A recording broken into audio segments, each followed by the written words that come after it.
And कैसे हैं आप सब? आई होप सभी अच्छे होंगे. So next topic we are going to start is the what is the genetic material, what is the better genetic material. So last time we discussed that DNA is the genetic material. It was proved by the experiment done by Hershey and Chase. Then subsequent studies that showed that even RNA is also the genetic material in some viruses. So, what should be the characteristics of the genetic material? कौन सा molecule can act as a genetic material? पहला जो important characteristic है, any molecule can act as a genetic material if it should be able to generate its replica. अगर वो replicate कर सकता है, duplicate बना सकता है, तभी वो genetic material की तरह act करेगा. Secondly, it should be chemically and structurally stable. So genetic material ऐसा नहीं है कि ये चाइल्डहुड में कुछ है या एडल्टहुड में कुछ हो गया या ओल्ड एज में कुछ हो गया. It should be stable, chemically and structurally be stable. It provides a scope for slow changes, mutation required for evolution. As we see that mutations occur, changes occur, so it must be able to undergo changes. Then lastly, it should be able to express itself in the form of Mendelian characters. So it must follow this Mendelian and principles. तो it should be able to express itself in the form of Mendelian characters. तो अगर हम ये 4 criteria देखते हैं, according to this criteria if the first point is replication. So we see that proteins cannot act as the genetic material. They don't have the ability to replicate, but both DNA as well as RNA has ability to duplicate due to base pairing and complementarity. So that means these DNA and RNA fulfills the first criteria कि दोनों ही genetic material की तरह act कर सकते हैं. अगर हम second criteria की तरफ आते हैं, chemically and structurally stability. अगर हम स्टेबिलिटी की बात करते हैं, तो genetic material should not change with the different stages of the life cycle. It should not change with the age और it should not change with the changes in the physiology of the body. Then stability का example Griffith experiment में भी था. Even in the heat killed S bacteria the nature of genetic material did not change and then it caused the R cell to become virulent. अगर हम stability देखें तो DNA is more stable than RNA. RNA अब इसकी भी क्या है, why DNA is more stable than RNA? फ़र्क क्या है दोनों में? सबसे पहले जो है DNA is double stranded and RNA is single stranded. Secondly, an additional OH group is present in the RNA. Deoxy मतलब उसमें एक ऑक्सीजन कम होती है जो ज़्यादा होती है RNA में. तो additional OH group at position number 2 it makes it reactive, easily degradable. It is known to be catalytic, catalyst की तरह भी act करता है RNA. So RNA ज़्यादा रिएक्टिव है, DNA कम रिएक्टिव है, क्योंकि एक तो DNA double standard, RNA single standard. RNA में एक additional OH group which make it reactive. RNA can act as catalyst. Then presence of thymine in place of uracil that also adds the stability. तो थायमिन के कारण DNA ज़्यादा stable है. तो DNA is a better genetic material. तो अगर हम स्टेबिलिटी की बात करें, तीसरा पॉइंट हमने किया था, they should be able to show slow changes. So अगर हम म्यूटेशंस की बात करें, both DNA and RNA mutate but RNA is unstable. It mutates faster. Virus with RNA genome, shorter lifespan, prone to mutation and evolve. Like we see now this coronavirus, it is undergoing quick changes. बहुत सारी mutant forms उसकी जो है वो आ रही हैं. Then next जो है gene expression और protein synthesis. RNA directly code for the protein synthesis. हमने किया था DNA से RNA बनता है, RNA से प्रोटीन बनता है. तो इसका मतलब अगर हम DNA की बात करें, DNA has to depend on the RNA for the protein synthesis, लेकिन RNA can directly form the protein synthesis.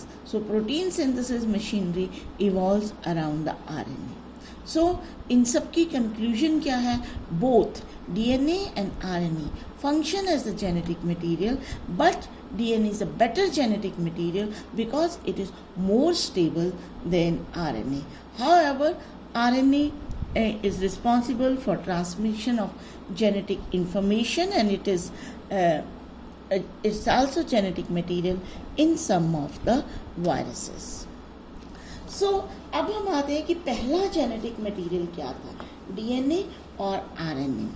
तो बहुत सारे एविडेंस सजेस्ट करते हैं कि अगर हम मेटाबॉलिज्म स्टडी करें, ट्रांसलेशन मीन्स प्रोटीन सिंथेसिस या स्प्लाइसिंग आप आगे इसको करोगे तो सारे के सारे RNA के आसपास हैं.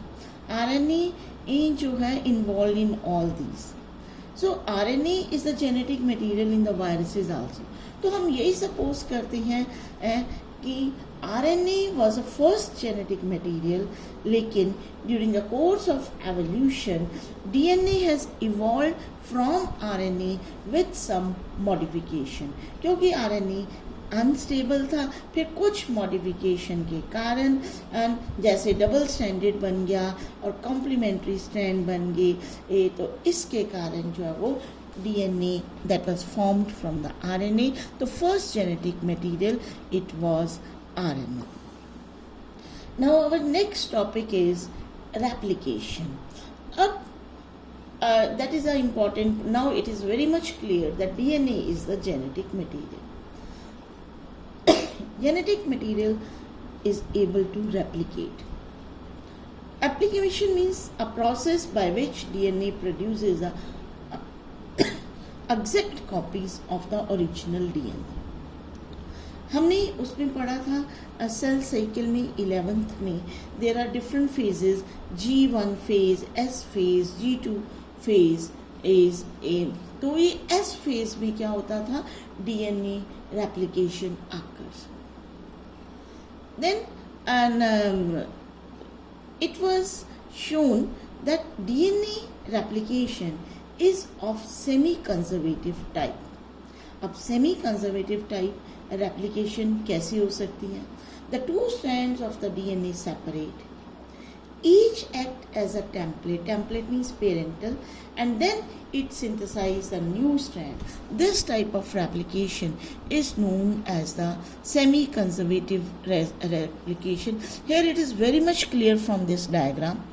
जैसे ये एक DNA है, जब दो DNA बनेंगे, डॉटर DNAs बनेगा, तो एक बिल्कुल पेरेंटल डार्क ब्लू कलर का, दूसरा बिल्कुल नया बन गया, पूरा का पूरा नया लाइट ब्लू जो दिखाया हुआ है. तो फिर सेकेंड जनरेशन में एक बिल्कुल पेरेंटल, एक नया, इधर भी ये जो है पेरेंटल और एक ये जो है वो नया बन गया. तो दिस टाइप ऑफ रेप्लिकेशन अगर हम कहते हैं तो दिस इज कंजर्वेटिव, मीन्स कि एक पेरेंटल डबल हेलिक्स कंजर्व्ड और दूसरा नया बनता है. ठीक है. और एक है इस तरह की कि ये पेरेंटल है और जब नया बना तो बीच में ये इंटरमिक्सिंग हो गई. सो जो भी डॉटर DNA बना that contains parental as well as a new strand. So this daughter DNAs, they are a mixture of parental and the new strand. This is known as dispersive. But now from the experiment, it is proved that replication is neither conservative not dispersive but it is semi conservative type. देखो ये है parental DNA helix, 2 strands of the helix they separate, दोनों separate हो गए। Each act as a template, ये dark blue, this is acting as a template or the parental, and one strand is new strand is synthesized, एक नया बन जाता है। अब नेक्स्ट जनरेशन में अगेन ये 2 सेपरेट हो गए, डार्क ब्लू और लाइट ब्लू सेपरेट हो गए, नेम बने लाइट ब्लू, ये भी light blue. Again here also ओ ये इस तरह से। So this type of replication is semi-conservative type and it is proved experimentally. Now, so this is shown that conservative one intact the original DNA molecule and completely new molecule is formed. So this is not there. Dispersive ये हमने देखा, ये भी नहीं होता।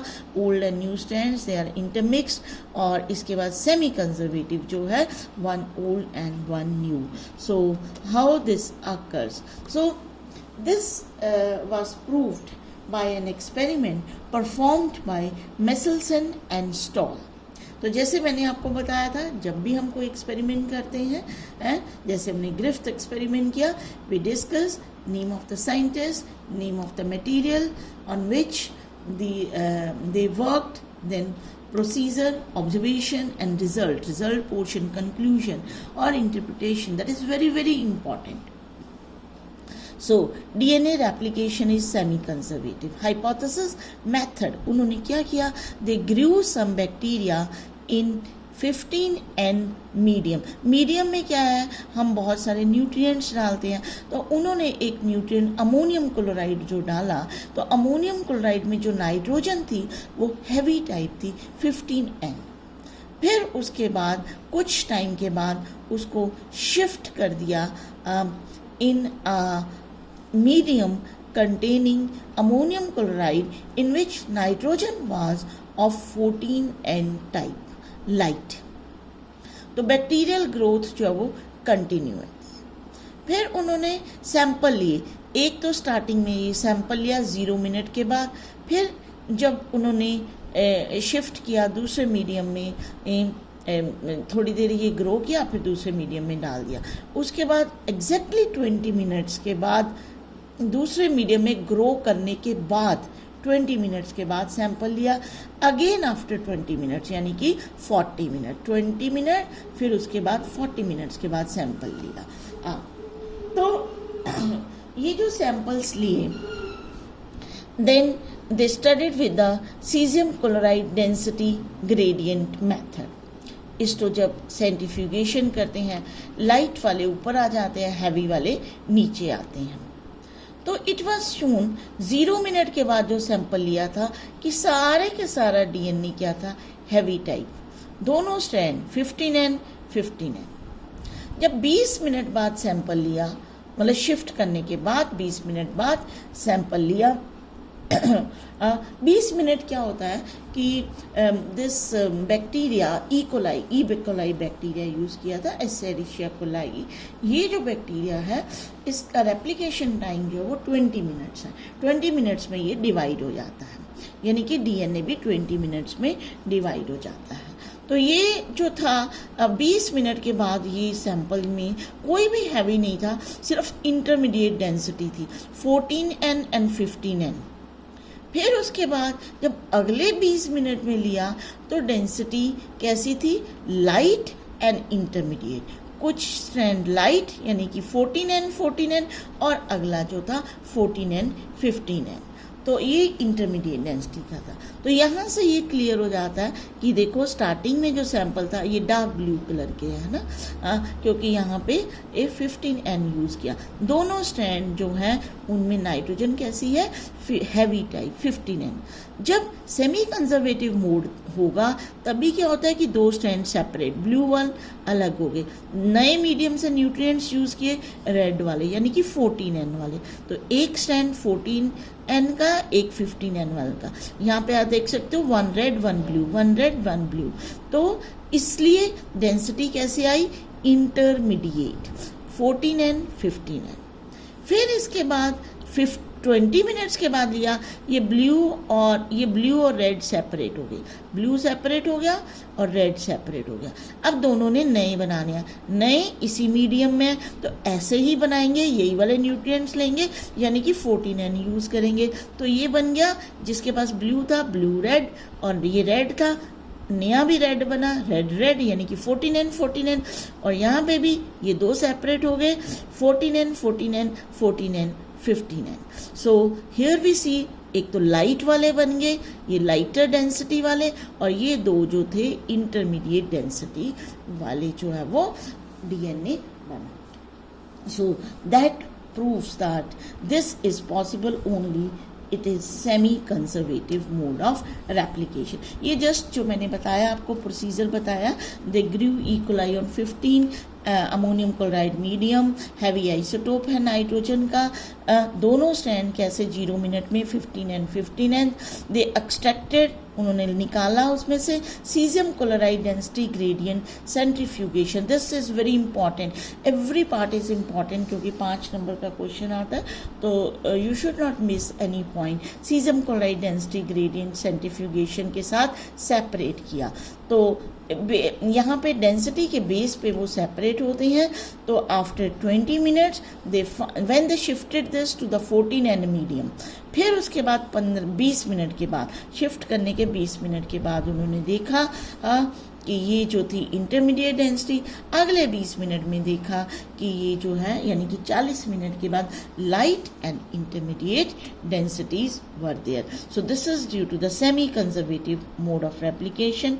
15-15, 20 minute बाद 15-14, 14-15, first generation of DNA molecule. Second generation जब हुई 15-14, 14-14, फिर ये दोनों सेपरेट हो गए 14-14 और इसने 15-14. So this proves the semi-conservative mode of replication. So next time we will discuss the process of replication. Thank you so much.